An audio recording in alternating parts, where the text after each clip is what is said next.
And here we are. Welcome back to the Redshirt Sophomore. We never sit out. We're your hosts, MD and CD. Today, it's over, man. College football 2024-2025. It's over. It was a great ride. Honestly, one of the better seasons in recent memory. The playoffs was pretty entertaining, in my opinion. The bowl season was spectacular. That's what we're going to talk about today. We're going to recap the national championship. We're going to recap the playoffs.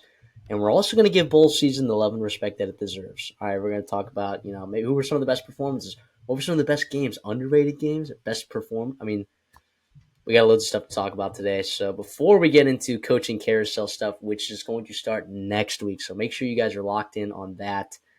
Uh, yeah, I guess we're going to basically go. I think you have it in chronological order, CD. Is that what you have it in?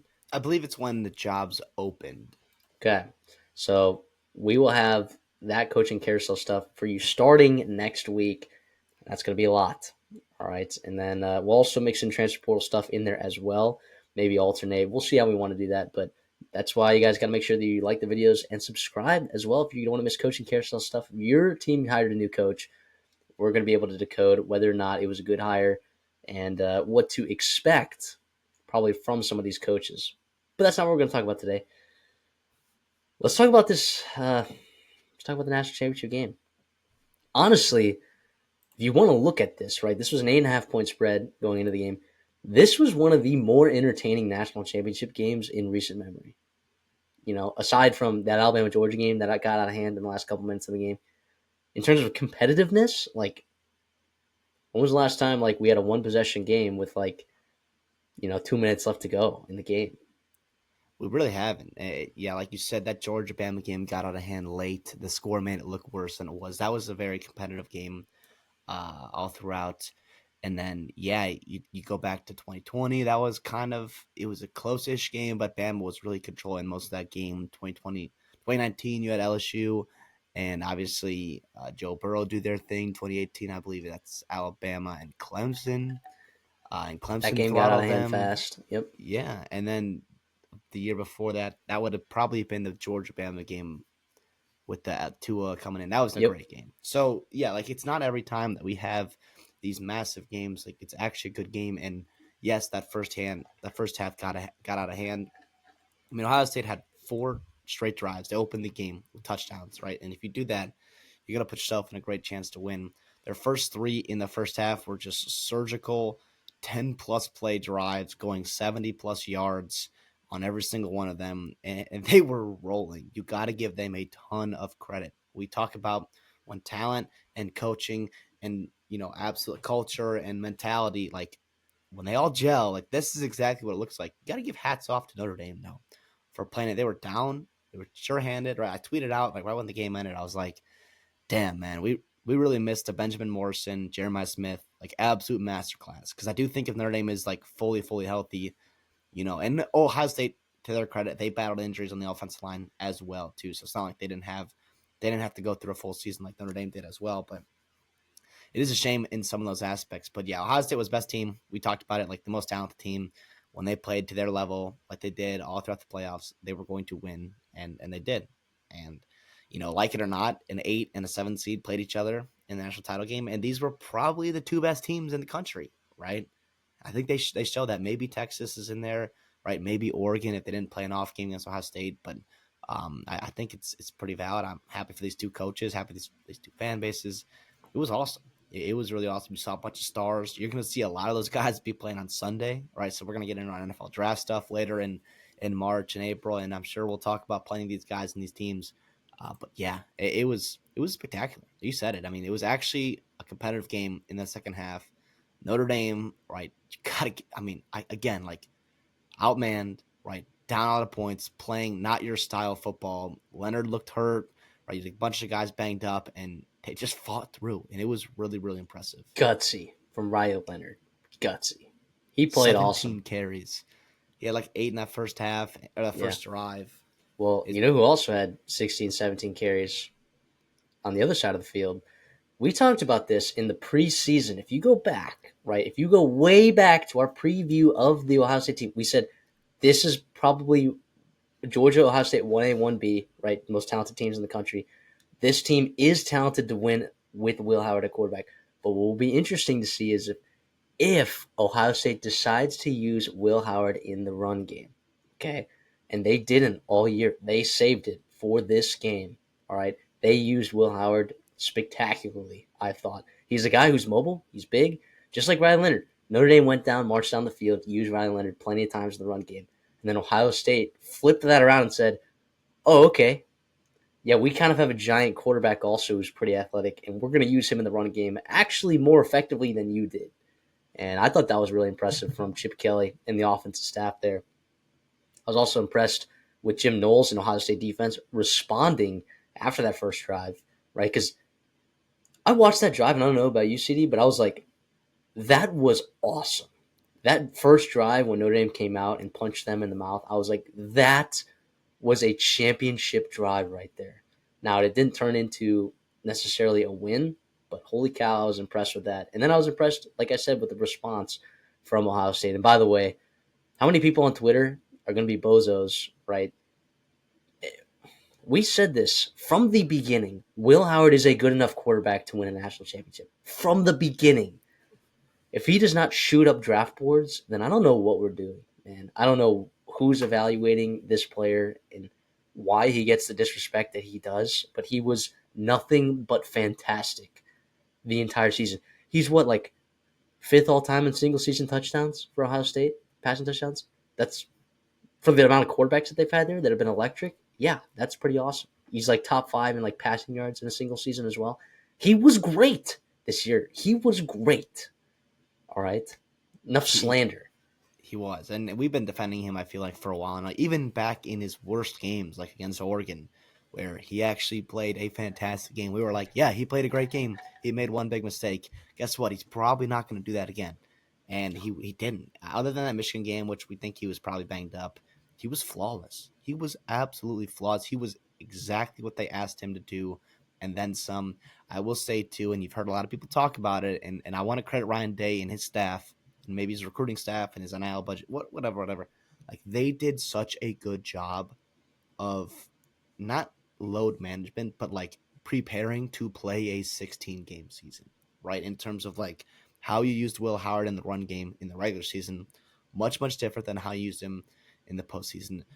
Going out and getting a guy like Quinshon Judkins and seeing the value that he brings to your team, right? We saw him had a huge game against Texas, the huge big run against Notre Dame, right? Being able to spell and keep Henderson healthy and fresh, which he hasn't really been his whole career. It seems like going out and adding depth at the receiver position. That's why you recruit these 5 stars year in and year out. The offensive line, right? And being physical up front and getting down to your second string guys and still being able to produce. And then obviously on the defense side of the ball, you stayed relatively healthy, I thought, other than Denzel Burke battled some injuries. But other than that, I mean, I thought you. Tuamaloa was banged up as well in that game. Yeah, but I'm just saying, like in terms of the full Yeah, season, like right. keeping guys fresh to be able to play a 16 game and peak at the right time, they did it absolutely right. And I wonder if we see teams as hard as it is to stack talent in college football these days, but you've got some programs that have the ability to do it still, right? We saw Ohio State do it, right? Georgia, Texas, Oregon, right? Are these programs going to start maybe following that kind of blueprint? Like, yeah, this kind of work because you're gonna have to play 16 games, 17 games if you make it to the conference championship, which Ohio State didn't have to do. But yeah, it was awesome. It was a masterclass. I do think too in terms of like, yes, Notre Dame that first drive was awesome, but I just wondered like Jadarian Price had 3 carries, Jeremiah Love had 4 carries. I know it wasn't like super effective when you did give them the ball, but I have to think that that was not in the game plan. And I know it No, changes because you get down early and you're playing from behind, but to me, like I just can't help but wonder again, like if Jeremiah Love was healthy and how special a player he is when he comes back this year for Notre Dame, like he's going to be right at the top of the best running backs in college football, right? Especially with Genty and Scadaboo and other guys going. Uh, he, he would be a focal point on that offense. He could be a difference maker, and you didn't see it. And you got to credit Ohio State's defense too for stopping him because we that front seven. I mean, I talked about it in the preview. I was like that interior defensive line, like they don't play great. Like you could see some push here from Notre Dame, especially if you get Jagasaw back and Rocco Spindler back and guys that can get push up front. You could see maybe an edge for Notre Dame on that the first drive. You saw a little bit more success with Riley Leonard running the football and him actually throwing the ball well too. Um, but you got to give them a ton of credit, like you said, how they responded, how they played, they were up to the task, and also like playing complementary football too. Like that's exactly what it looks like to force your opponent to play things that they do not want to have to play. And Ohio State did it, and they ended up winning. And yeah, it was crazy though. But like watching that game, it was just like all of a sudden Notre Dame scores right. They score that first touch, the second touchdown, really, I guess, to make it 15 um, to I think 31. And you're like, well, a lot of things need to happen here, but they're still technically in it. And then all of a sudden, Ohio State's driving and they get the fumble, and Notre Dame goes down, and I think they miss a field goal. But oh yeah, I want to ask you that too, not to like change directions here, but that field goal call, I at the time I was like, no, but in hindsight, Dude, your fourth down conversion rate for Notre Dame and your third and long conversion rate is terrible, right? So if you're gonna play the analytics game, you want to play like, okay, you only have you're making a two possession game. That's normally my argument, right? But also the reality is it's a two possession game, 16 points, right? It might be a two possession game if you convert both 2 point conversions, right? It like my thought there, like you have a fourth down and goal at the 12, and you have, by the way, like almost 10 minutes left in the game with all of your timeouts. Yeah, you were gonna need two stops you were going to need two stops anyways, right? Like whether you kick the field goal or go for it, right? Like regardless, you were going to need two stops. I was okay with it, honestly. Mitch Jeter had been really good in the postseason. People are going to disagree with that. Be like, but the analytics, it's like, well, actually, the analytics would probably tell you to probably kick the field goal there. Honestly, like if I don't have the numbers in front of me, right? But based on their third and fourth down success rate on third and long and fourth and long, and based on Ohio State's defensive red zone, like the analytics probably, if I had to guess, and this sounds surprising, it, I'm okay with kicking the field goal right there. And they have an analytics guy, by the way, like they do. Notre Dame does, and he's pretty good, and he's a young guy. So I would imagine either Marcus Freeman didn't listen to him, or he did listen to him, like he has been all season, like he did early in the game to go for it on 4th and 1, like early in the game with Riley Leonard running the ball there and converting. I didn't have a big problem with it, and I didn't have a problem with it watching it live. And then I go on Twitter and I see people just yeah, exploding about it, and I'm like, I guess I see the withdrawal. It is a championship game, right? But I think like regardless if it's a championship game or not, I think you just have to make the decision that is most conducive to you winning the football game. And I think that kicking the field goal in that situation actually was. But I don't know. Comment section can rip me up to shreds, but it's fine. I don't care. yeah. You also have to factor in like, yes, it was a two-score game, but you still needed a touchdown on a 4th and 9, right?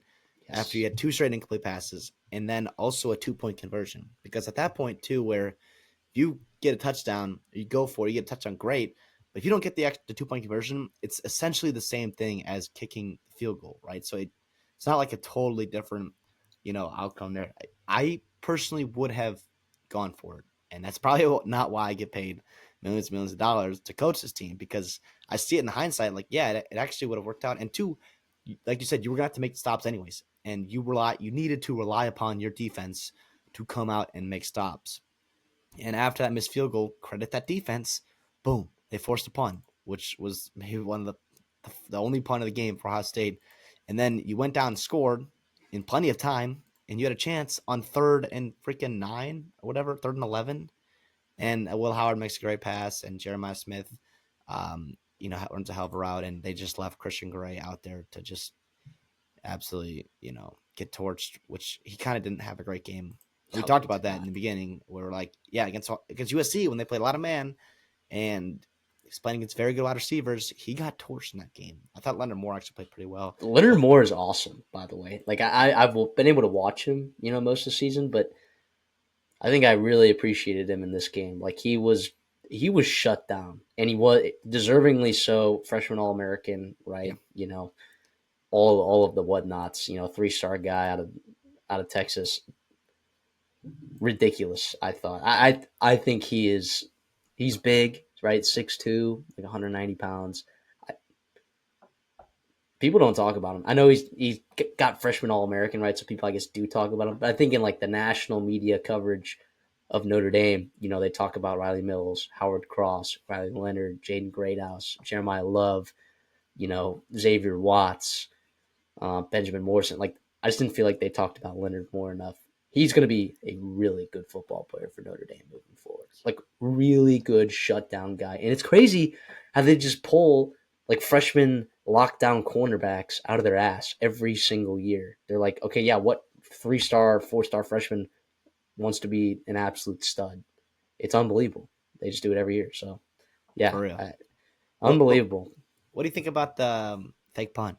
Right, and I was like, go for it. A 4th and 2, I was like, go for it. Get Riley Leonard going downhill, but you had Angeli in the backfield, and it was open. By the way, like, It was. yeah, it was covered, but it was still open, and you got to make that catch or make a better throw. Either one. Um, I think you had to do it because you had just gotten shredded 4 straight possessions. You went basically 3 and out after Ohio State scored a 70-yard, basically 70-yard touchdown, whatever it was, right? Getting down to the goal line there, but Yeah, I'm okay with that. Like, you have a people are like, why are you faking a punt? Why won't you just run it with Leonard? You had success with that. I don't know, man. Like, good special teams coordinator, and it was there. Like, I what do will you? take Yeah, a you have a rolling Marty out of Steve Biaggi is a great. Angeli Yeah, and Marty him Biaggi is a Jordan great special Faison. teams quarter. Yeah, and it was there and just dropped it. So I didn't have a problem with it, to be honest. But I'm a I didn't have a problem with it. Like, and people, there's a lot of people on Twitter, a lot of people out there that like are going to blame Marcus Freeman. I thought he actually coached a pretty solid game. And to your point about not running the ball out with Jeremiah Love and Jadarian Price, I mean, they had 18 plays on their first possession. That was 30% of the entire plays that they ran the whole game, right? So, to be honest, like, there just wasn't a lot of opportunity. Like, the early down success that you didn't have with Jeremiah Love and Jadarian Price is the reason why they didn't run a lot is because they didn't have that many more plays after that, right? Like, to run on offense. They only had like 40 plays on offense after that first possession. So that kind of like led to that. So but yeah, it would have been nice to get the run game established for Notre Dame. I'm sure they game planned for Jeremiah Love and Jadarian Price to play well and have their openings. But yeah, I guess last thoughts. Um, so you see Ohio State having to replenish a ton of NFL talent. Where they are right now, and I know you don't have names in front of you, but vibes. You think they're able to replenish year one? Well, like, no, like, I don't like this year. They were clearly the most talented team in college football, and we said that like pretty much from the beginning, right? And I think that was pretty evident too. It was like, can this coaching staff get the most out of them? How's the culture? And that turned out to be A+ all around, right? Especially in December and January. Like, I don't know if it'll be as drastic a drop off as we saw with Michigan in terms of like them really, really struggling on one side of the football. But again, quarterback, top 2 running backs, right? One of your top wide receivers, a couple offensive linemen, your whole defensive line, couple linebackers, couple guys in the secondary. Now it's a good start that you have Jeremiah Smith and Caleb Downs, who are probably the best offensive and defensive players, in college football, which is great. You've recruited really well at all of those positions that you do need to replenish. So yeah, that'll be great. I don't know if I'll pick them to win the national title game. I don't know if I pick them to win the Big Ten. Like, I think a lot has to happen. I almost feel better about Notre Dame and what they return, right? Except Yeah, you're probably losing Ray Leonard, but you're bringing a lot of guys back that are very, very good. I'm Right? comfortable with their quarterback situation. And Jelly, I know he missed that one pass, but he's fantastic. They got some young guys that they really like too, CJ Carr and others. Um, yeah, and yes, Jaden Greathouse is a guy that like I feel like I've been waiting for like 2-3 years now, right? Back when he was a freshman, waiting for him to really break out, and he was awesome, right? And obviously that defense will be good and replenished and healthy, hopefully next year. It sucks you're losing Al Golden like right away. By the way, I mean Ian Rappaport really like within minutes of that final whistle, and the Bengals are expected to hire Al Golden. It's like, well, thanks for waiting, kind of, but that's just kind of a slap in the face for Notre Dame. And You you lose, lose and then your best players on the interior. You lose Xavier Watts, who was your kind of your catalyst, in terms of forcing turnovers, making yeah, splash plays. But it's not yeah, like easy guys. No, those aren't easy guys to replace. But in no, terms of like, you're not replacing 15 guys that are going to the NFL. no, you're not. So And it do you think Ohio it State breaks the record? I think they could, depending on who stays. And like, if some people declare I think early they as do. juniors, I I think think they they could break. break the record for sure. I think they do, which is crazy. There were a lot of seniors on that team, man, that were like, "Hey, let's do it one more time." You know, They did it. I will say too, and this was a refreshing sight to see for Notre Dame. Like, they belonged, right? And I know they made a national title game, and like they beat Penn State and they beat Georgia and they beat Indiana, and they beat A&M. And so like, what more do they really need to prove? But it was nice to see Notre Dame, who we've seen in the past, get in these big moments and be outclassed athletically, right? And obviously, Ohio State is a little bit higher tier than Notre Dame is. They're newsflash, they're a higher tier than everybody else in college football. So it's not just Notre Dame. It was nice to see Notre Dame like belong in these games, and I think college football is better when Notre Dame is like a legit championship contender. And I think I probably said it earlier in the season. I think a lot of people probably said it. Like, I'm not going to take them seriously until like I see it, right? Like, I can hear you, I can see, all the writing on the wall and all that other good stuff, but I want to see that with my eyes, and I did see it. And as for Marcus Freeman, right, we've done our coaching draft a couple times now in terms of second year coaches and third year coach redraft and all that kind of stuff. He's fantastic. And as a Bears fan, right, like, when if we didn't get Ben Johnson, like, my second, or Mike like, Vrabel. or Vrabel, yeah. I was a Vrabel guy.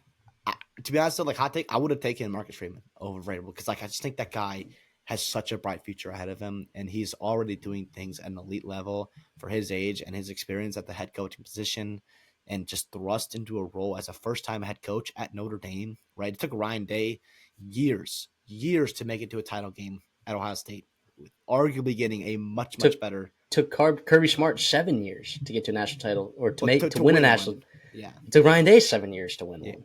exactly. And no, Nick Saban took him a lot longer than that as a head coach. So yeah, I think it's awesome. I think Notre Dame's here to stay. I think they're recruiting well. I think they're going to be able to start leveraging things, and the way that some revenue sharing is going to be coming down. Like, I know they're not going anywhere, right? And I think Marcus Freeman, like, Brian Kelly left Notre Dame, right, for LSU, and how many people were really like shocked? I think a lot of us were like, yeah, that's probably a better job. It's not a worse job, right? With better talent area, you got looser restrictions in terms of the higher ups, and you're in the SEC, and you Academic restriction, yeah, no academic restrictions. yes, You're way better geography. You've got, I'm not gonna say more money, but a I larger mean, alumni base though. Notre Dame's a yeah, small school, so it doesn't produce that many alumni. Like, Ohio State, the the alumni are largest horrible. alumni in the world, right,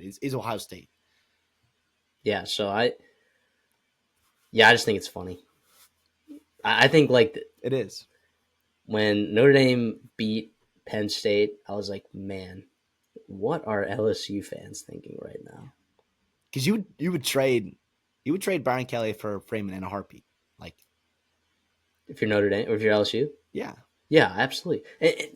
You had you won the SEC West with a really damn good team, all right, but you lost some games that you shouldn't have, which left you out of the playoffs.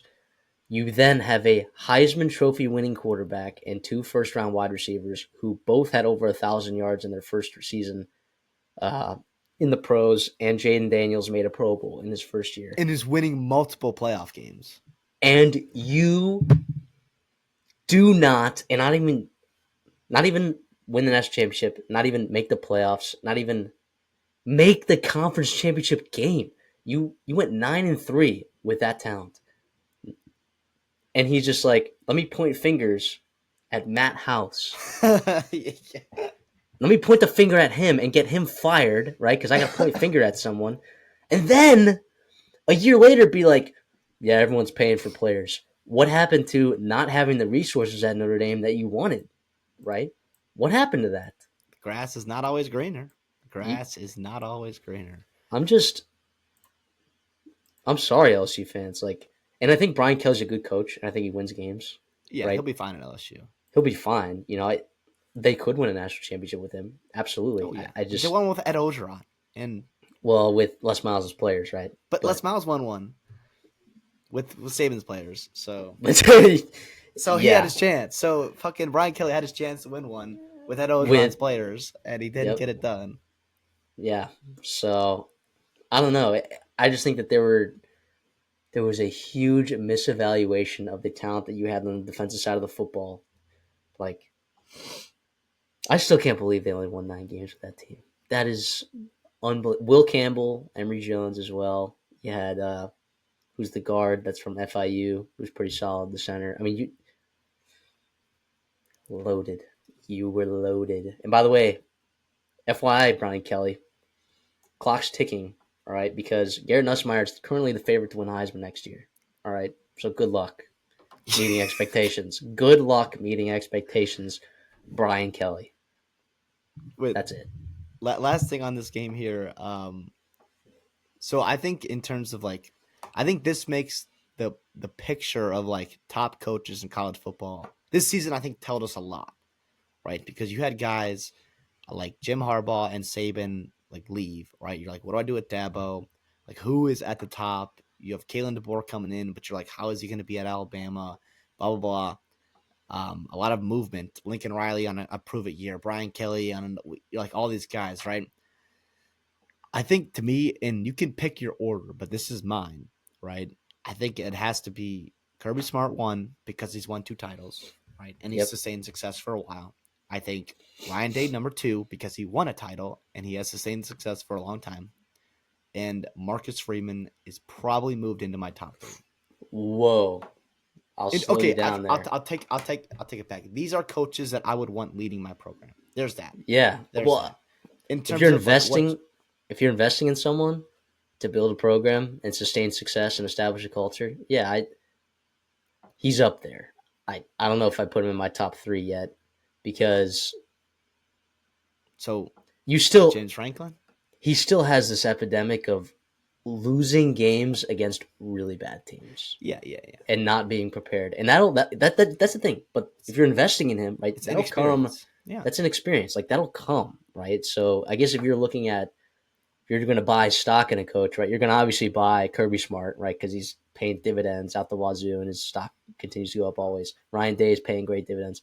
Marcus Freeman, you know, had a big spike this year, in his stock price, but it's pretty volatile, right? But I think, it's the early stages of his company. He'll start.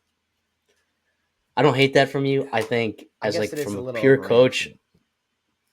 I don't know that's I because he also doesn't have like top three recruiting classes, or top five like his good recruiting classes. I'd probably put like Sark and Dan Lanning maybe like over him, but Dan Lanning's even But interesting. again, Kalen like DeBoer maybe what as a like coach.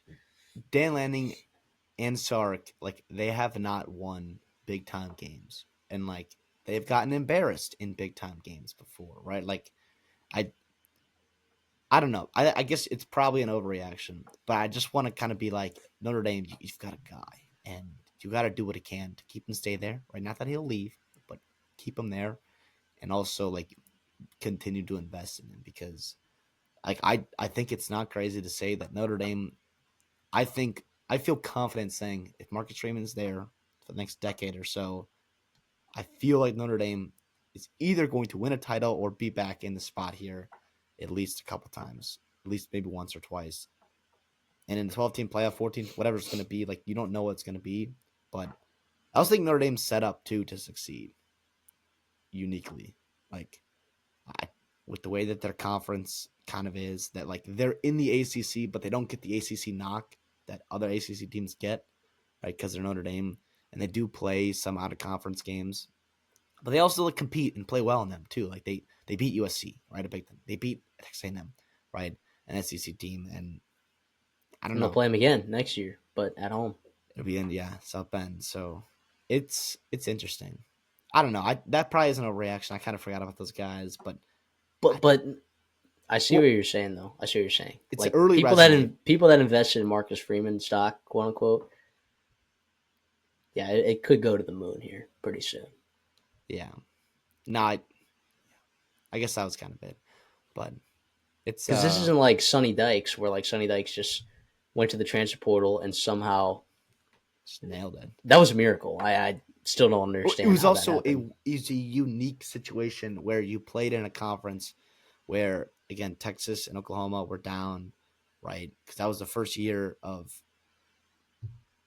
that was like that was the first year of Brent Venables, if I'm not mistaken. Yeah, they went 6-6 that year, Yeah, and then yeah, or because that six was and 2 years. seven, I should Yeah, say. exactly. And then you also had that was year 2 of Sark where he was still building up to it. He went 8-4 that year. Yeah, and then also like the rest of college football was down, and you got in a spot where you played Michigan Two pick because sixes.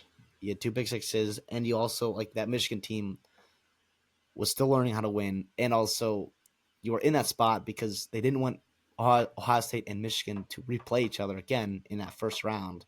So Ohio State had to play Georgia. So you had the easier of the the matchups, and you got to win. And yeah, to me this yeah, it's not a fluke at all that Notre Dame's in the spot. I don't think. And yes, you hit on your transfer portal quarterback, but he also wasn't like great all year. No, And like he played really well down the stretch. And again, he's a guy that I don't know how he doesn't have more eligibility. I don't know why I thought he was only 3 years, but I guess he did play. Oh damn! In 2021, I don't know if he can get a medical red shirt. He might be able to. I don't know. I'm sure. Yeah, but he would be awesome to play another year of college football. But um, Just a winner. he is. He is. So, well, let's talk about, I guess, the rest of these playoffs, all right, and how they worked out, right? You had the first time having a 12-team playoff. Okay, I, I, I think it, for me, it went kind of how I expected it to go. You know, like now some teams won that I didn't like. I didn't. Well, actually, I did say on our buddy Drew Tamu's show that Notre Dame plus 1100 isn't crazy to win national championship based on their bracket, but I mean, we both said we're like, all right, winner of that Tennessee Ohio State game is going to be like kind of a gigantic threat moving forward. You saw like how that first wild card round played out. I think no one was surprised. I mean, all those spreads were like double digit spreads, and they all ended up being double digit point victories for the winner. So like people were like, oh my gosh, always blood. It's like that's kind of what you expected, right? Is what is. In some years you might not have that, right? In some years, if you have 10-point spreads, right, that's an implied probability. One of those teams generally is going to lose. That's the favorite. Generally, it just didn't happen this year, right? Based on implied probabilities of a 10-point spread. Uh, I guess like the seeding, I think definitely needs to be changed. I know everyone's talking about that. I'm assuming that they'll probably change that moving forward. I don't know how fast they're going to be changing that. Uh, but So yeah, they met real quick to that point. So they sure. met, I believe. I don't know if it was in Atlanta, but this past weekend for the national title game to assess like any changes that they're going to make to it in 2025, and they did not say anything about changing seating because I think you also have like it needs to be unanimous, right, for that to happen. And if you're at the ACC, if you're the Mountain West, like all these other like you're not going to want to change it. So that's a big part of it. And then they also talked about how awesome the atmospheres were in the first round of these home games, and what they don't know exactly what's going to happen. And I think figuring out what to do with those bowl games, those BCS bowl games, and those venues and all those ties, it's going to be tough. But they did talk about wanting to explore options of having more home games, which I think is freaking awesome. See, I think that because of those bowls, right? Like the Cotton Bowls, like they're not gonna like. There's so much money had around these bowl game, like in these venues and like these towns. Like they're not gonna let these bowl games be played somewhere else. I would see it expanding to 16 before I see it, you know, the second round. And should the second round be home games? Yeah, because if you host a bye, you don't even get to host a playoff game. You know, it's stupid. You know, what's the point of the bye? You know, if you don't even get to have a home playoff game, it's ridiculous. But yeah, I and then we talked about it like how many times it's like And you hear other pundits, saying similar things, right? Like what the 12-team playoff does, it gives an opportunity for lesser teams to play on a national stage for a shot at a championship, but it also gives teams like Ohio State or Alabama that have 2 losses or 3 losses a chance to get in and win, right? Despite making, so I guess if you want to have the argument about like, if you want the best team to win, in college football, this is probably a really good way to do it. You have probably a team playing the best football at the time. It's probably going to end up winning the national championship pretty much every time now with this format. If you want the most deserving team, right, maybe the 4-team playoff or the BCS was your cup of tea, right? So I still think it's interesting how we evaluate strength of schedule. I do think that needs to be looked at, and I don't know the right answer for that, but I don't necessarily think the playoff committee got it wrong. By the way, I think the playoff committee actually got it right. But I do think that looking at strength of schedule, you need to be able to define what strength of schedule is. Like, what does that mean? What makes one team? And it's hard because everyone's playing against each other. So how do you, I've always thought like the basketball does a pretty good job of it. Despite like all the arguments that you have about teams in the bubble and stuff, because there still ultimately is a committee that makes decisions. But yeah, I think like if you had quadrants, I think it could better quantify because like the top 25 ranked team, right? Like rankings 1 through 5, right, are drastically better than the teams 10 through 20, 10 through 25, drastically. But the teams from 10 to 25, right, and then the teams from 25 to 40, I don't think there's as big of a gap between those. Like your top 35 teams in the country, your top 30 teams in the country, they arbitrarily picked the number 25, and I don't know why, but I don't know. I think the quadrant system could work if you evaluated it instead of looking at top 25 wins. Because first of all, top 25, I don't know. This is a whole conversation we could have, but what does top 25 mean, right? Oh, a bunch of people that don't watch college football voted for this team because they saw the box score. Great. Awesome. I don't know. Just opinions that I have, and I feel like this is a good time to share them. But I do think I liked the 12-team playoff more than I thought I would. Yes, yes. In I some think way. it served its purpose. Now, I do think the drawbacks, like in something we talked about, like the biggest, two of the biggest upsets in college football this year in the regular season was NIU being Notre Dame and Michigan being Ohio State, and it ended up not Not really mattering mattering. at Right all. now that they both got in. Now I do think like that hurt your margin for error. Right, so if you're Notre Dame and you lose again, right, maybe you lose or you get a lower seed, whatever it may be. And if for Ohio State, you didn't have a first round bye, you didn't have whatever, yada yada yada. I get that, but it is a little bit of a shame, right? But the reality, go back to your AP top 25. Like if you go back to week 1 rankings, right, in top 25, generally they do a pretty good job of getting like some of the top teams right. Like you had Georgia, Ohio State, Oregon, Texas, Ole Miss, Notre Dame, Penn State. Those teams were all in the top 8. But you also had Michigan at 9, right? Florida State at 10, Utah at 12, right? LSU, Oklahoma. These are all teams in the top 20, right? That are objectively not very good football teams. And like again, like those would count as top 25 wins. And like the quad system is really interesting. They'd have to do it right, and I think it shouldn't be the end all be all, but it could be a statistic to look at that would make more sense than just like wins against teams with more than 6 wins, or whatever that stupid Yeah. ESPN stat is. Interesting.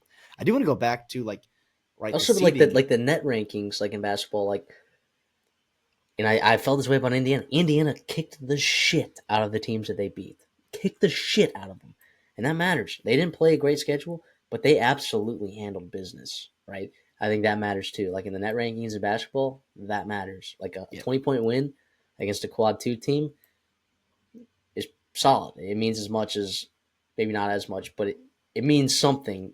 Like as not as much necessarily as like a 1-point win over a quad 1, but it means something, right? yeah. I don't know. I Just mean, my then thoughts. you're getting into the BCS era in terms of like having a computer system and all these other Computerized, things, yeah, but which I which was think is awesome. also like having subjective parts, right? Where you've got like your humans on the committee making decisions, but then also your objective parts where you have objective facts to look at, like the net is very interesting. I want to go back to the seating here, so if I kind of go back to this, and if you ask me, like teams that got screwed, right? Like Oregon, yeah, probably got screwed, but whatever.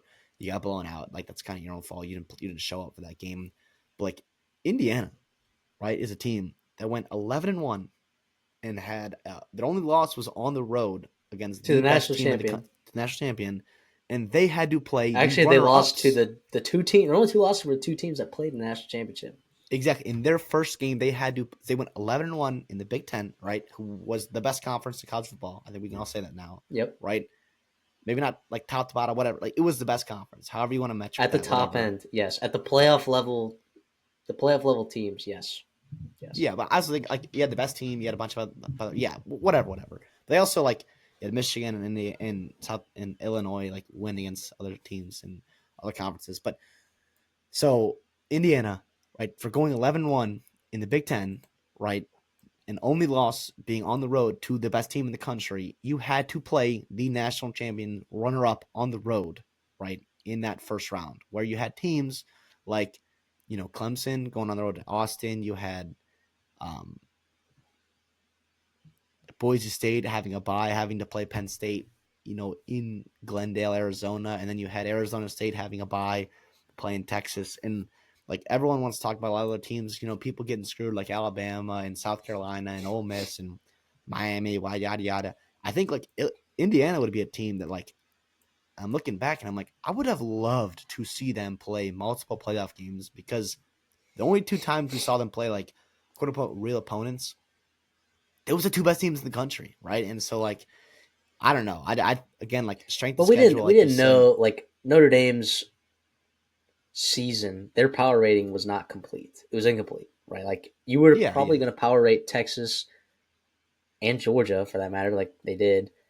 Penn State, like you were probably gonna like before Notre Dame was winning those games, like you were probably gonna power rate 6 or 7 teams in the college football playoffs over Notre Dame at the yes. time. Well, yeah, and I'm not doubting that. And that's also the reason why they were number 5. They lost to NIU for God's sakes. But like, it's just like in hindsight, you're like Indiana kind of got screwed. Now they did get lucky in terms of like the schedule they played in the Big Ten, right? But they also earned their way to the playoffs, and they had to play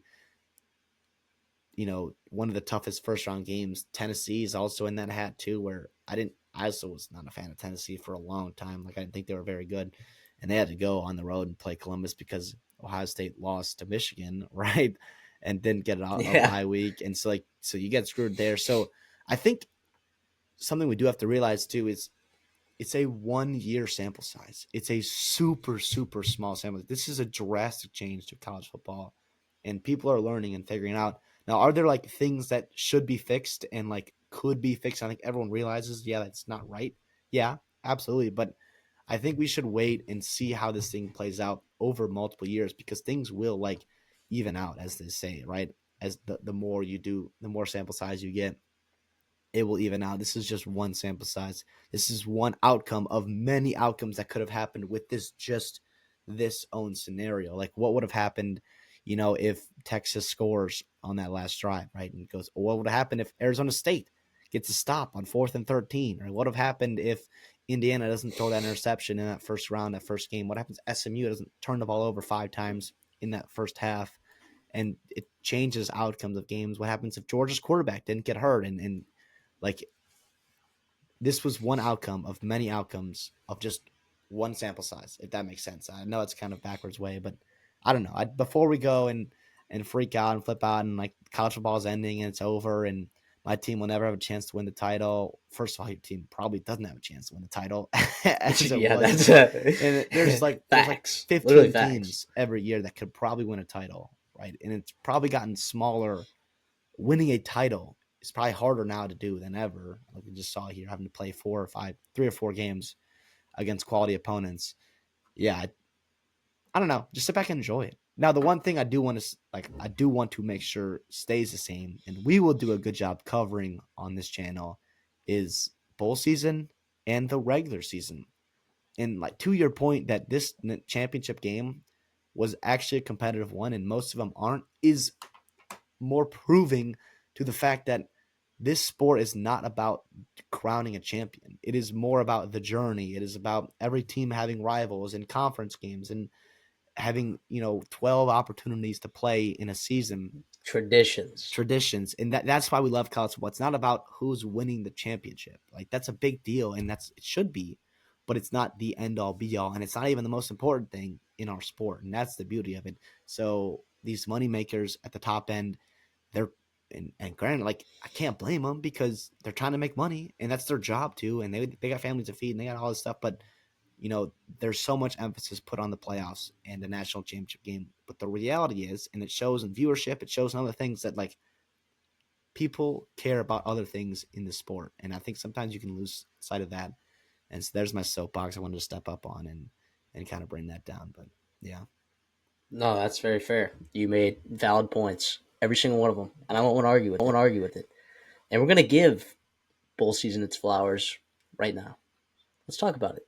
Just do a little bit of recap. We're not gonna talk about every single game. Maybe some highlights here. Just get a conversation going.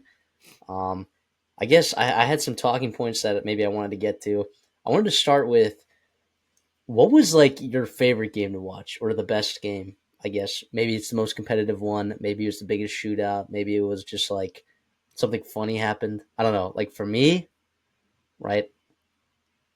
San Jose State, South Florida, the ending of that game was awesome. That overtime was awesome. And that was a stretch where you had NIU, Fresno State, San Jose State, Pitt, Toledo, all being overtime games. All of those games were awesome games. But I just thought like San Jose State, South Florida was a very entertaining game for me. Plus, you had Bryce Archie come in too and be awesome for no reason. uh, just everything that I thought was going to happen in that game didn't happen in that game. So I just it was very fun and entertaining for me. Yeah, that was a great game. We talked about that one extensively. A lot of you guys listened and did subscribe for that one, so thank you.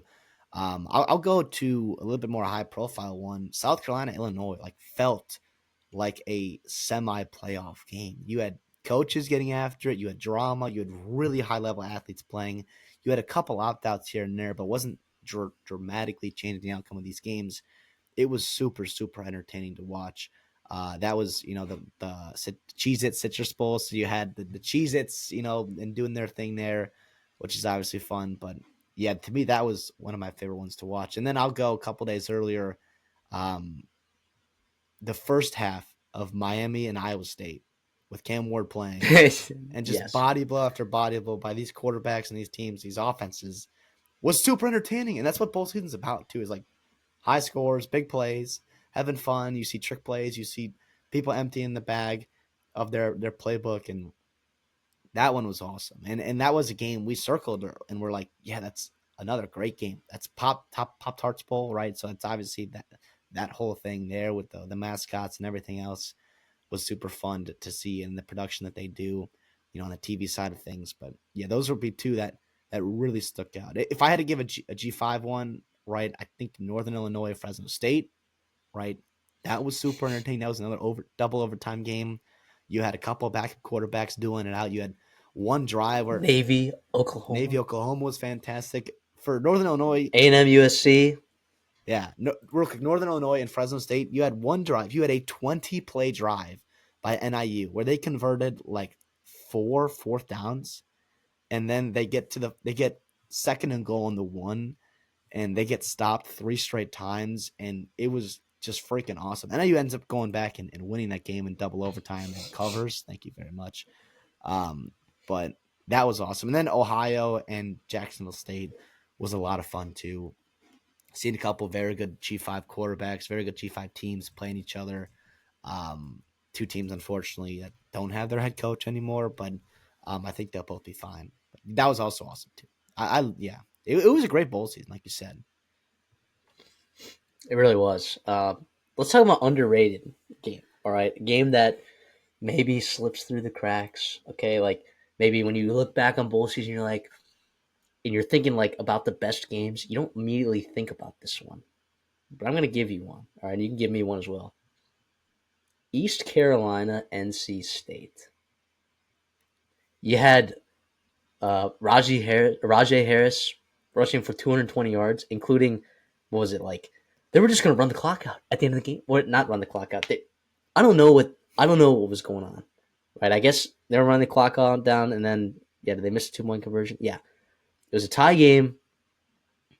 Or sorry, they were down one with a minute 33 left to go in the game. And you're thinking, all right, Caden Hauser, what are you going to do now? You're going to throw another pick? What's going on? You're playing terrible. How are they going to move the ball down the field to win this game? Because they had then Rajay Harris, 86-yard rushing touchdown from his own 14 with a minute 33 left to go. Bang! East Carolina wins 7.5-point underdogs against NC State. I thought that was an awesome game. Both teams ran the ball well. It was a good defense. Like the teams moved the ball really well, right? So it was still like an exciting game, but you just had big time plays on the defensive side of the football, and then the one big explosive play to end up winning the game. And one of the bigger upsets, if you're looking at just point spreads in all of bowl season. So that was a really cool game, I thought. That was awesome. That was a lot of fun to watch. I'll go to the Bad Boy Mowers Pinstripe Bowl. This is Boston College in Nebraska, and it was an ugly, ugly game. This is why I think it falls on the underrated category because I think a lot of people turned it off because that was a great day of college football. I think that was that the first Saturday, the second Saturday? That was let me pull it up here. You also had sorry, I'm messed up here. UConn, North Carolina going on. Thank you. Iowa, Missouri, TCU, Louisiana was going on that Yeah, day. you had a bunch. There was a going lot on. of games that day. There was a ton of games that day. Exactly. And so Boston College ends up making the game after going 0 for 4 on fourth down, right? You also had another turnover in terms of a fumble. You block a punt late in the game to make it really, really enticing. And you're like, oh, here comes Nebraska. Nebraska going to Nebraska. And then Dylan Raiola, with some shenanigans there, but also, getting the first down run. It was I thought super super entertaining, and it was bad weather. It was just a sloppy game on both sides, and So many red zone turnovers by both teams. yeah, it was. I mean, the under cashing was just about a miracle, but It's awesome. it was it was awesome. And again, what makes bowl games great? And I thought that was one of my most underrated one. Yeah, I guess one that I'll throw it in underrated because we didn't talk about it, but Rutgers, Kansas State. oh yeah, You know, Ethan Kaliakmanis having an absolute day. You know, and then Avery Johnson and Dylan Edwards. And I guess I might bring up Dylan Edwards a little bit later, but yeah, I mean, you had a huge comeback. You were down 27-17 at half.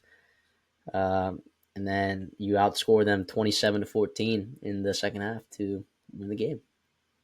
So, good job, Kansas State there. I mean, that was like the only game, too, that you and I faded each other on our best bets, where you took Kansas State and I took Rutgers. So, it also felt good stealing the win. I'm sure it There, does. so.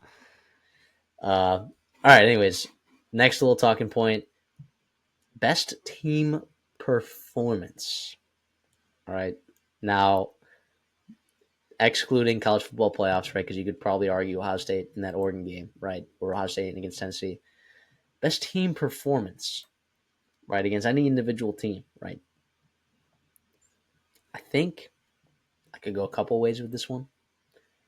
But I'm actually going to go to one of the first bowl games that we saw. UTSA. Now, was Coastal Carolina down a ton of players? Yeah. Yeah. Yeah. But Owen McCown impressed. And Jeff Traylor once again ended up sneakily had a good season after a really terrible start to the year. And UTSA ended up dominating in that game, scoring 44 points. I think they only let up like 15 points. It was like 44-15. Yeah. And then kind of made Coastal Carolina look a little silly with their backup quarterback. So maybe their third string quarterback, whatever it was. So I don't know. I thought UTSA, I wanted to give them their flowers right there. And I thought they played really, really well in that game.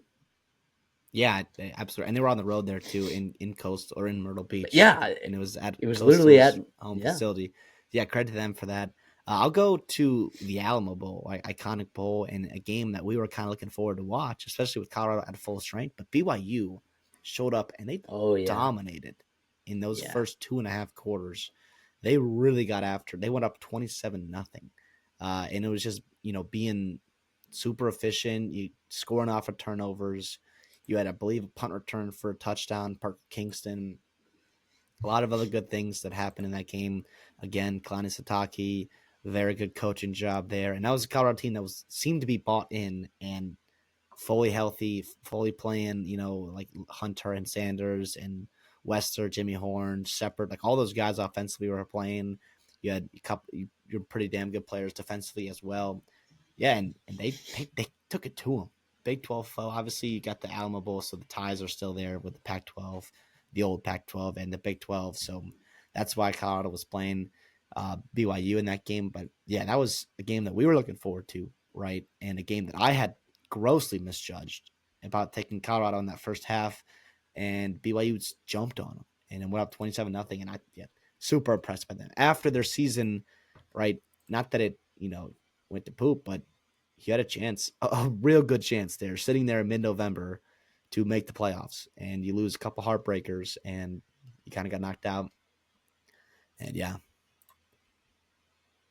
Yeah, I wrote down one name, and I'm gonna say two actually. Ole Miss against Duke, kind of expected though. Um, we both took Ole Miss to cover. What was it 17 and a half, and yeah, not a sweat. They dominated them. Uh, then I'm gonna go with LSU. I thought they played fantastic against Baylor.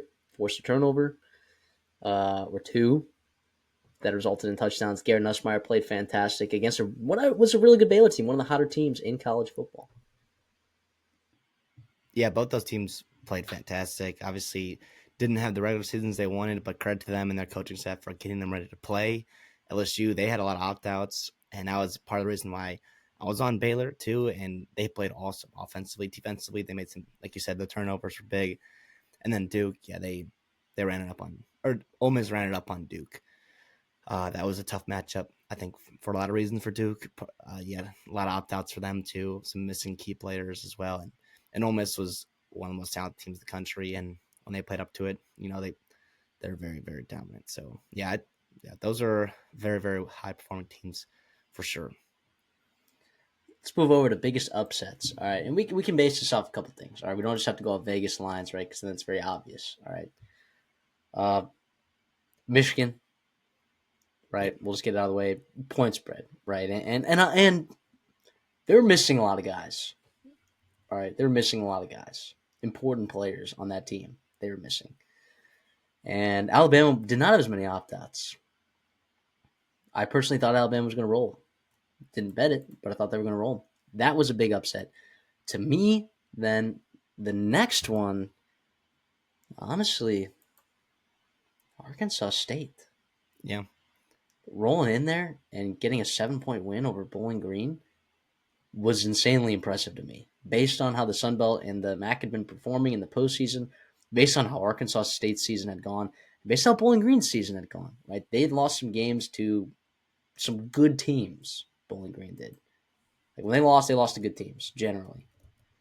And I thought Bowling Green was going to blow the doors off of them. And we saw in the games Arkansas State when they played against star players, those star players did whatever they wanted in those games. To be fair, we'll talk about a player in a little bit who did just do whatever they wanted in that game for Bowling Green. But yeah, impressive win, I guess, for Arkansas State, finding a way to get it done. And once again, that's back-to-back seasons that Arkansas State has had a bowl appearance, and this is the first bowl game in a little bit for them. So bowl game victory, I should say. This is a good one for them. I would say I would classify that as a pretty big upset in my eyes. Yeah, and I'll give you one here, and I'll stay in the MAC, but on the flip side here, Toledo beating Pitt, right? It's the game above Sports Bowl, but it's really the Quicken Lane Bowl, right? And that's one that the MAC has historically struggled in when playing against other Power Four, Power Five schools, right? Going all the way back to 2015, Central Michigan losing to Minnesota, you had Northern Illinois losing to Duke, you've had Eastern Michigan losing to Pittsburgh, you had Bowling Green lost to Minnesota last year, and now Toledo in 6 overtimes gets a win. And that game was awesome for so many reasons, right? Not in terms of you had the kick blocked PAT at the beginning of the game, and then you had just a wild amount of arraignments that happened in the fourth quarter and overtime and all the overtimes and eventually getting a win there. All the times I believe Toledo stormed the field prematurely and then ended up getting the win there. Tucker Gleason was awesome in that game for Toledo. Junior Vander Ross was one of the stars of the bowl season, 12 receptions, 194 yards, and a touchdown. That game, I believe, it ended, I think, closer to a touchdown, if not, even less. I guess, yeah, it opened at 9, but then with some opt-outs for Pitt, some injuries, corpus, it went down to under a touchdown, 6.5. So it wasn't like a huge Vegas upset, but I think in terms of a lot of things here for the MAC, right, this was a big win, and I think this is a huge upset and awesome for Toledo, who had a disappointing season, right, in terms of their expectations in the MAC, going 4-4 in the MAC with one of the more talented teams, but getting a win here in Detroit for the MAC and for the Toledo. Yeah, that was a great game and a huge win. The line moved up to like 7, and I was like, sneaky spot for Toledo there, but they ended up getting it done completely. So, and then Navy, I thought was the other one. I know that was only a 3-point spread, and Navy ended up getting bet down to a favorite at one point, like a Yes, -1. 1.5. I It, think it finished at. in my head, I just thought that was ridiculous, and then I guess they proved me completely wrong. Now, should Oklahoma have won that game? Yeah, Yeah, absolutely. That was just an absolute blunder, right? In so many ways. But yeah, who would have thought that Navy was going to have, for a team that's been around for however many years, right? Who only runs the ball? They had their longest rush in program history in that bowl game. against Oklahoma. Crazy. Yeah, Poor and bad. Oklahoma had a lot of opt outs there, and like the Vegas line was, I guess, right in terms of what it ended up being at. But I think you watched the game, especially early on. Like I was waiting for Oklahoma to pull away, and they just didn't. And yeah, that was first of all an awesome game. Big upset for the American, big upset for Navy in general. Yeah, I'm glad you put that in there. That was pretty impressive for sure. So let's move over then to best individual performances from players or coaches, I guess. But I was really thinking players. What do you got? Well, I think that the low hanging fruit here, and one that we talked about right extensively, was Drew Mastemaker, right, and a guy that we found him that he was going to be the starter, getting the start over, I'm Cash McCollum there at North Texas, and coming in not having started a football game in a long, long time, and he was freaking fantastic. He had a 7-yard touchdown. He had almost 400 yards throwing through the year. He had 2 more touchdowns. Yeah, he had the 2 interceptions, and I guess it was a loss, but that to me was the story of college ball, the bowl season. We talked about it when we were previewing that game. We're like, this could either, and we were heavy on Texas State. I think you outlined Yeah. that to like 30 something, Yep. and we were obviously wrong. We were like, there's 2 ways it's going to go. It's either going to be poor Drew Messmaker thrown out there to the wolves, right? Or it's going to become the story of the bowl season. We hadn't had that up to that point yet in terms of a guy breaking out and being an absolute star for their team coming out of nowhere. And he was that guy, and he was freaking awesome.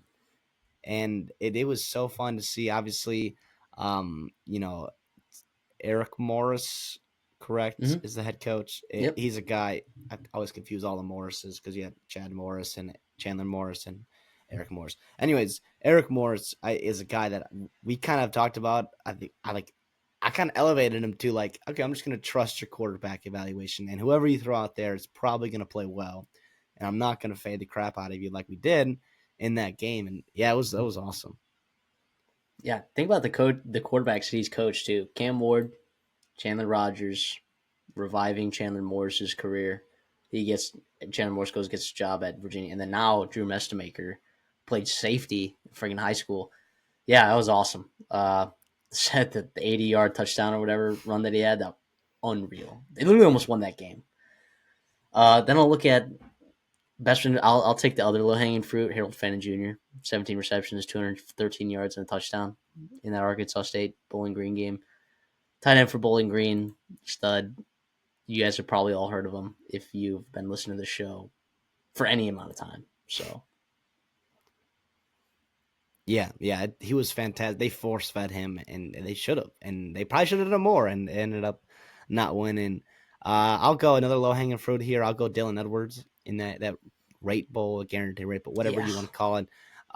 He had big time touchdown runs in that second half. One of 65 yards, another 36-yard touchdown.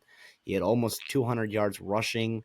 He had a couple receptions and another touchdown in the air as well. And yeah, he was a guy that we talked about in the offseason. We're like, yeah, he's a great compliment to DJ Giddens, but DJ Giddens is a freaking monster, and he's going to get a lot of carries as he should.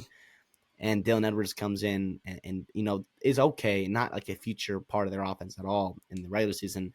And he comes in for the bowl game, and it's just freaking fantastic. He sparks their comeback in that game, and yeah, he was incredible.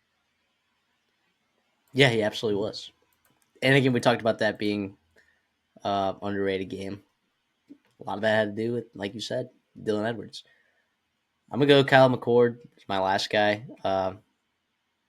453 yards, 5 touchdowns. Ended up breaking. Did he break the single season ACC record for passing yards? I think he did in that game. I believe so. He was, I think yeah. he did. So now he is, because of that game, he is the all-time ACC single season passing leader, which is hilarious. It's Kyle McCord, you know. Not to mention he threw 5 touchdowns in that game. So yeah, and then that got Syracuse their ninth win or 10th win? I believe it was 10 wins, right? Because they were That was 9-3 in the or regular season. yeah, so that got them their 10th win of the season. Pretty impressive for Fran Brown in year one.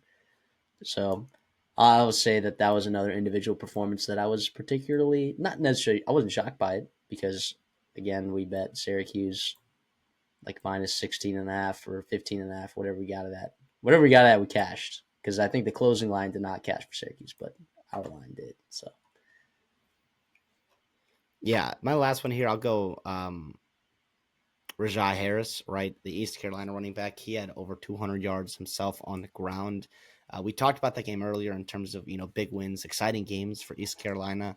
And Caden Hauser, a guy that we talked about, playing really well once he got into that starting lineup for East Carolina. He did not throw the ball great. He had 0 touchdowns, 2 interceptions, under 150 yards, and they got a win in a large part due to Rajai Harris, right? And what he did on the ground, 17 carries, like I said, over 220 yards, one more touchdown to add to that. It was fantastic against an ACC defense. Now, obviously, that North Carolina State defense was not tremendous, right, all year long. It was one of the more disappointing stories in college football, but yeah, it was awesome to see, and he played a big part in that win there, and obviously deserves his flowers for that kind of output. yeah, I guess some other name like we could name so many guys like Vander Ross, like you talked about earlier. Um, Horvath, you could talk about Bryson Daly, 3 touchdowns. Kyle Williams had 170 receiving yards. There are a bunch of guys we could talk about for hours. Damian Martinez with 180 yards and a touchdown. There are a lot of guys we could talk about, but glad we got a chance to highlight some of those Oh, guys. can I real quick? I would do one more. Is Jacoby Lane? I'm sorry. For Three USC, touchdowns. he was fantastic, unguardable at times in that game. A huge reason why they won that game at the end there. And what he did, yeah, he was fantastic. 7 receptions, 127 yards, 3 touchdowns, like you said. He was really freaking good. Absolutely. And then in terms of like best stories to come out of bowl season, I'll I guess Drew Mestamaker, right? We already talked about, but Miles Coleman, right? The wide receiver from North Texas that played with him in high school. I believe it's Miles Coleman. I believe that's his name. Kind of had his coming out party there for North Texas at receiver, connecting with a guy that he connected with in high school quite a bit in practice. And then Zevi Ekos, the Washington State quarterback that came in for John Mateer when John Mateer opted out and went to the transfer portal. I thought that was a pretty dang big story right there that not a lot of people talking about. He went in the transfer portal, dipped in, probably got some money, and then ended up coming back to Washington State. So I'm excited to see what he does next year. So that's why you love bowl season too, because you get those opt outs. You actually get like a preview of like what some of these players are going to be like next year for some of these teams. So I thought the Ekos and being a Jewish athlete, that's a pretty big deal. Like there's not a lot of those in college sports. So It's pretty big deals, particularly in football. So it's pretty cool to see that, But yeah, Yeah, I'll go one more here. Jacob DeJesus from UNLV. yeah, Tiny little kid there. He was fantastic in that game. He had a touchdown. I'm pretty sure he also had a kick return, a big return set up. I'm kind of blanking on what exactly went down there, but he was awesome in that game for a guy that smaller statue, obviously, smaller school. he'd His been hurt. story, yep, his story is also fantastic in terms of where he came from and building his way up to you know being a sensation for them in that bowl game, and that was a lot of fun. Yeah, and he was a leader on that team, like through and through. He played last year for them as well, and it was good to see him bounce back. He definitely struggled finding his way back on the field after an injury. This season kind of slowed him down a little bit, at least in his production aspect. So yeah, I think you're right in terms of finding. And then I guess the other story, last story, best story, Shane Beamer versus Brett Bielema. That whole shenanigans. I guess we never really talked about it. We don't need to go into much detail, but basically, if you didn't see it, there were some issues that Brett Bielema had with South Carolina being a little bit, how do you say, maybe a little bit deceptive, with like how what they were doing on special teams in terms of like faking, I guess. They kind of faked a fair catch in a sense. And then, so that was not really cool in Brett Bielema's eyes. So then Brett Bielema started doing wacky, crazy substitutions, and I don't know. Yeah, it was a whole thing, and they were going after it on the field. Shane Beamer had to get pulled back. Players, it got chippy after that. That's what made that such a good game, too. So Yeah, without a doubt. Yeah, that was awesome. I'll throw one more in there. Um, Elijah Spencer coming back home to his home state, or I guess the Carolinas, where he played at Charlotte. A guy that struggled in his first year at Minnesota and had a huge bounce back year this year, with Daniel Jackson going to the or declaring for the NFL draft and opting out of the bowl game. He was a wide receiver one for Minnesota, had 2 touchdowns in that game as sort of a homecoming game and kind of redemption arc to his rebound season at Minnesota, and that was a lot of fun to see. I know, and then also like in staying in that game, the PJ Fleck mail bath was freaking hilarious, and seeing all that and having a good time there. seeing a D-list celebrity dap up Or PJ Fleck covered in mayo. yeah, it was crazy. It really was.